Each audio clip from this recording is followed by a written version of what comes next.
স্বামী ও স্ত্রী, স্বামী স্ত্রীর মধ্যে যে ভালোবাসার বন্ধন, এটা দুনিয়ার সবচেয়ে বড় একটা নিয়ামত। বড় একটা নিয়ামত স্বামী স্ত্রীর ভালোবাসা, অনেক বড় একটা নিয়ামত।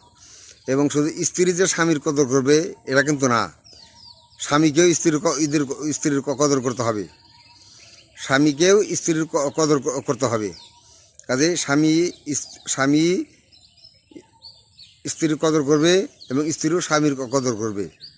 দুজনে মিলা দুজনে ভালোবাসবেন, সেটা হলো ভালোবাসার বন্ধন। এবং কোনো স্ত্রী যদি আল্লাহর কাছে সাক্ষী দেয় যে আমার স্বামী ভালো ছিল, তাহলে তার জন্য জান্নাত ওয়াজিব। আর কোনো স্বামী যদি আল্লাহর কাছে সাক্ষ্য দেয় যে আমার স্ত্রী ভালো ছিল, তাহলে তার জন্য জান্নাত ওয়াজিব। কথাটা মনে রাখবেন।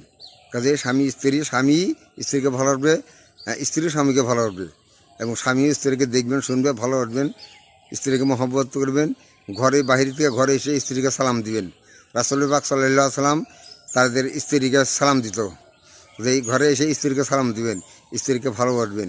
স্ত্রী আপনার ঘরের শোভা, স্ত্রী আপনার ঘরের নয়নমণি। কাজে স্ত্রীকে ভালোবাসবেন, স্ত্রীকে আদর করবেন, মায়া করবেন, ভালোবাসবেন। কাজে স্বামী আর স্ত্রীর ভালোবাসা হলো ভালোবাসার বন্ধন। এটা স্বামী স্ত্রীর ভালোবাসা অনেক একটা নিয়ামত।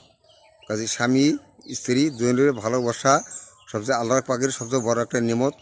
স্বামী স্ত্রীকে ভালোবাসবে এবং স্ত্রী স্বামীকে ভালোবাসবেন, কথা মনে রাখবেন।